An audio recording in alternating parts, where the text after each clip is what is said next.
somos a equipe 7, estamos aqui com a professora Caroline Luiz Dana, de 32 anos, que fez universidade licenciatura na Universidade Estadual de Ponta Grossa e pós-graduação em processos inovadores de ensino e educação básica na Faculdade da Indústria. E práticas em sala, um modelo finlandês na Intertech, com um conjunto à Universidade Helsinki. É a Universidade da Finlândia. Atualmente ela dá aula no SESI da Indústria SIC e no Colégio Estadual Pedro Macedo. Hoje a gente vai falar um pouco sobre a colonização no Brasil.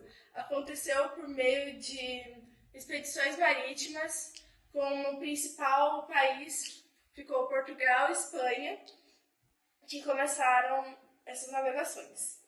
Então, eu vou direcionar a primeira pergunta à professora agora, que vai ser a seguinte pergunta. Tem uma polêmica grande sobre o Pedro Álvares Cabral ter descoberto ou não o Brasil. Muitos livros ou pesquisas afirmam que ele descobriu o Brasil, mas não é bem assim.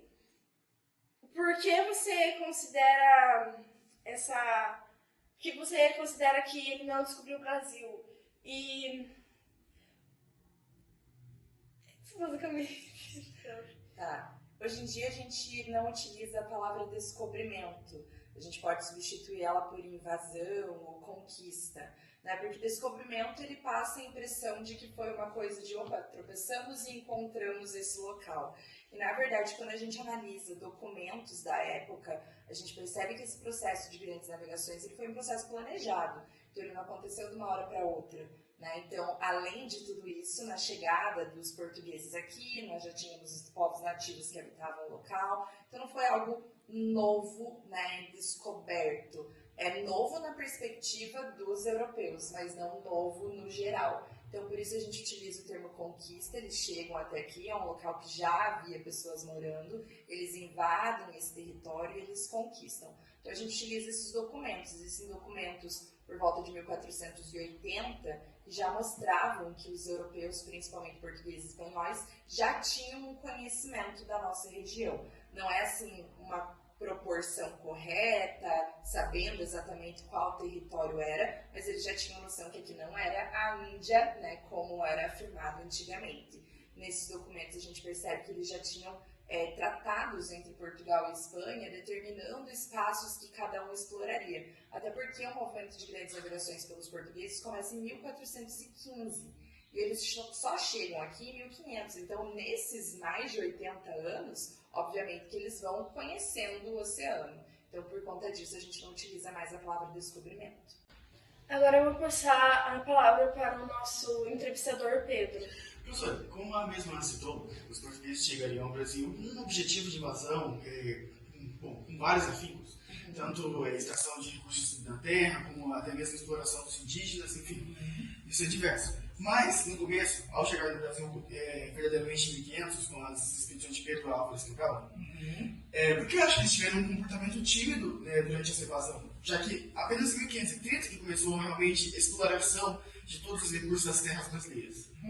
Nós temos dois motivos, principalmente a questão de que Portugal já tinha outras colônias, né, tanto próximos ao reino de Portugal, mas também ali no continente africano. Então, essas colônias que Portugal já tinha estavam dando mais retorno do que o nosso território aqui. Outra questão é que quando eles chegaram aqui no Brasil, eles não encontraram de cara recursos como ouro e outros minérios, diferente dos espanhóis. Quando eles chegam na América Espanhola, eles encontram já na região litorânea. No Brasil, é só lá por volta do século XVIII que eles vão encontrar isso, né? Quando eles exploram mais o interior. Eles até encontram em pequena quantidade, mas não o suficiente para eles começarem a explorar já nesse início. Então, por isso que a gente chama de um período pré-colonial, ali em torno de 1500 até 1534. Quando eles começam efetivamente a nossa colonização, é mais pela questão de que outros países europeus estão desenvolvendo navegações também, e aí a partir desse momento eles poderiam chegar e tomar a colônia, já que Portugal não tinha estabelecido um governo aqui. Então, é mais pela questão de que outros territórios estavam dando mais lucro e o Brasil ainda não tinha apresentado esses recursos. Lembra que a nossa população é resultado desse movimento, né? Nós tínhamos os povos nativos, que eram os povos indígenas. Com o processo de colonização, inicialmente não vieram muitos portugueses. Os que vêm, eles são mais as pessoas que vão fazer a parte administrativa da colônia, né? Então, o que eles trazem aqui para trabalhar? Os escravizados africanos. Então, a gente tem ali a presença desses nativos, daí vem os escravizados africanos e, posteriormente, de maneira ainda um pouco tímida durante a colônia, começam a vir outros imigrantes de outros lugares da Europa. Por que esses imigrantes vão chegando de maneira tímida? Porque, inicialmente, não tinha muito lucro aqui no Brasil. É só a partir do momento, realmente, da mineração, né, no século XVIII, que a gente vem com muitos imigrantes para cá, para a nossa região. E aí, essa mistura entre indígenas, africanos que foram escravizados, com esses europeus que estavam aqui, resultam na nossa cultura brasileira.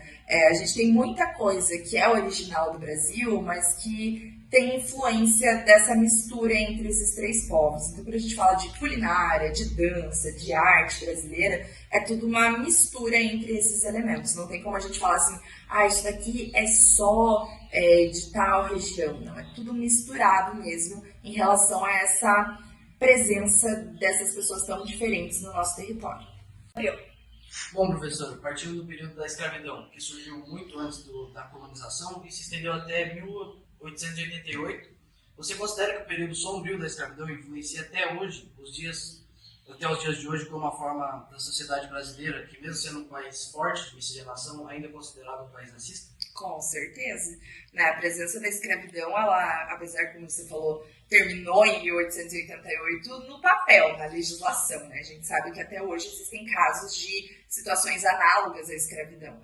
Em relação a isso, como eu falei agora há pouco, é muito recente em termos históricos, né? Então, se a gente pensar, não chegou nem a ter 200 anos de abolição da escravidão. E esse processo no Brasil ele foi bem complicado porque os portugueses se retardaram o máximo possível a abolição. O que foi acontecendo? Foram várias legislações que foram sendo realizadas e essas legislações foram uma forma de Portugal burlar essa situação. O que é importante da gente pensar em relação a essa questão da abolição da escravidão? Por que Portugal demorou tanto? Porque Portugal lucrava com isso, né? Então, tanto que o Brasil foi o último país da América a libertar os seus escravizados. E esse processo não foi feito de forma a pensar o que iria acontecer com essas pessoas. Não teve nenhum tipo de política pública para direcionar essas pessoas para outras formas de trabalho, assistência. Não teve nenhum pedido de desculpas pela questão da escravização. Então, é claro que isso vai deixar marcas na população brasileira. Essa população que, então, está liberta, né, acaba saindo de algumas fazendas, alguns continuam nesses locais, não são mais escravizados, mas continuam ali sendo tratados como escravizados. Muita gente acaba indo para regiões marginalizadas e a partir desse momento é claro que vai ser diferente na nossa sociedade a forma como que o branco consegue se estabelecer, né, em mercado de trabalho, em vários tipos de situação, como a questão que o negro consegue se estabelecer, por conta de muitos preconceitos que ainda vêm daquela mentalidade, né, porque faz muito pouco tempo em termo histórico. Então, por tanto tempo essas pessoas foram exploradas que ainda tem gente que tem essa mentalidade de que elas seriam sub-humanas ou algo do gênero. Então, é importante que a gente tenha esse conhecimento histórico, veja a responsabilidade que tanto Portugal quanto o próprio governo brasileiro tiveram em relação a isso, de não fornecer assistência para essas pessoas, de como é desigual você querer comparar uma pessoa que teve todo o suporte com uma pessoa que foi marginalizada. Então, a gente pode relacionar, sim, as situações de racismo hoje no Brasil com esse passado da escravidão. Professora, ocorreu um período que eles tiveram muita dificuldade, né, quando eles viraram trabalhadores livres, pela questão que ninguém queria contratar eles e eles acabaram virando escravos de novo de algumas pessoas mais ricas, brancas. Isso, eles não vão usar a palavra escravidão, mas eles vão usar muito aquela coisa, mas ele é da família, né? Por que houve essa predileção? Porque nesse momento que acaba a escravidão no Brasil, a gente está num período ali final dos anos 1800, início dos anos 1900, que circulavam muitas ideias eugenistas. Então, era muita valorização do branco como superior às outras etnias. Nesse sentido, o próprio governo brasileiro, né, ali no final do Império, fez uma política pública de trazer pessoas de fora para cá, principalmente imigrantes europeus. Qual que era o objetivo? A mão de obra, que substituiria essa mão de obra escravizada, já que já tinha acabado a escravidão, mas principalmente o branqueamento da população. Então, havia toda aquela questão. Existiam documentos do governo que estabeleciam que até o ano de 2020 não existiriam mais pessoas negras no Brasil, porque o objetivo era que essas pessoas se misturassem e, a partir desse momento, todo mundo fosse ficando branco. Isso não acontece porque esses imigrantes que chegam aqui, eles acabam morando em colônias. Então, quando eles estão nessas colônias, eles não vão interagir com as outras pessoas. Consequentemente,